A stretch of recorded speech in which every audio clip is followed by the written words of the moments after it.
Hey, this is Eb here again. Want to show off this little guitar. It's just kind of a fun, more of a thinking than showboating here. I'm in a guitar building club called Luthier's Interactive of North Texas. You can find it online. It's accessible to everyone across the globe, but we gather every 2 months and get together and talk about guitars we've been building, things we've been thinking about. We have show and tell. We show off the things that we're building. It's really cool. And world-class builders are in it. You can get on the website and see which ones, but I mean, world-renowned builders are in our club, and they generously share their information and thoughts and critiques when asked for, and all kind of resources. So within that club, during the pandemic, while everything was shut down, there was kind of a challenge amongst a few of us, and that was during 2020 and 2021 to build a guitar while you're just sitting at home, to build one out of available resources. So we just called them the Home Depot guitars. One of the other guys went, and I mean, he got a piece of fence that was perfectly quarter sawn cedar and made the top out of that, and I forget what he made his back and sides and neck out of, all this silly stuff, but he even used masonite for the headstock overlay and for the binding. And it's funny, it looked like burl walnut or something when you saw it in that context. Beautiful work. So I was challenged in the same way. I had been buying some wood from there because when I bought new tools like a side bender or a planer, and I wanted to try out to make sure that the things worked well or that I was using them well, I had these pieces of wood that I could run through there to test before I threw in a Honduran mahogany back and side set. So I had found, when you go to Home Depots and Lowe's, when they have the little fancy wood section that isn't that fancy, but where they have the poplar and the oak, and I forget what else they'll have there, that I was going through the stack one time and noticed that they must just saw them up and throw them in there. So most of them, or a bunch of them if you look through there, are actually bookmatched, which is the funniest thing. And so there was some sets in there for backs and sides out of poplar, and I went through and found the prettiest set I could find. I don't know if you can see this bookmatched set. I just thought it was super neat that it was in there, and I don't think you can make it out on here, but it's a matching set of sides as well. So I started with that. I didn't want to be so adventurous on the top. I knew I wanted it to sound good, but I just got on StewMac and I bought a if you get on there, or LMI, they always wind up with a bunch of tops, and a bunch of them are just not top quality. So look through their second tops. They'll be marked seconds, and sometimes they'll have Engelmann or Sitka stuff, silly stuff like that they'll have for, no kidding, like $12 to $16 for a set for a top. So that's what this top was. I figured it was worth a few extra bucks. The bridge, I actually didn't make the bridge. The bridge, I found a bag of bridges at an antique store that I probably wouldn't put on a nice guitar, but I figured I'd use it on there.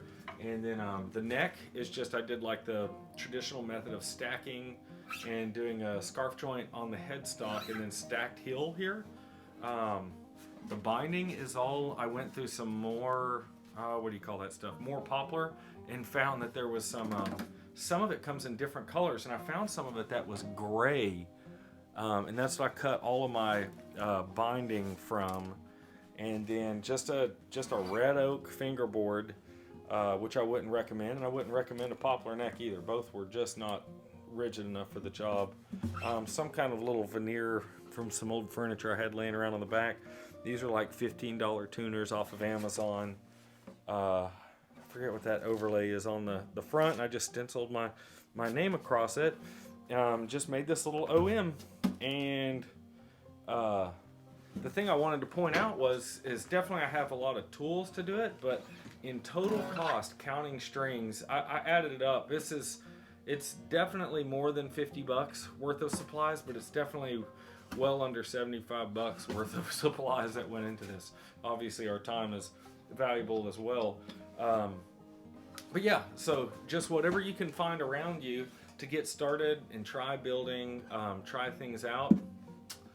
You'd be surprised. So I want to demonstrate though the caliber of the tone woods. So that I was able to find.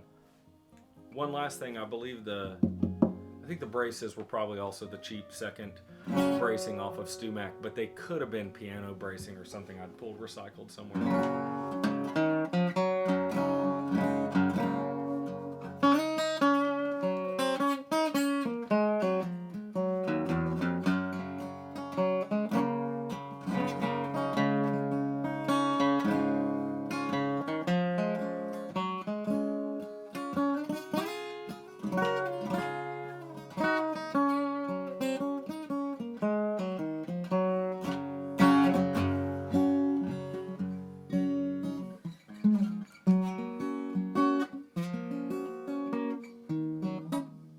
Trying to finger style here.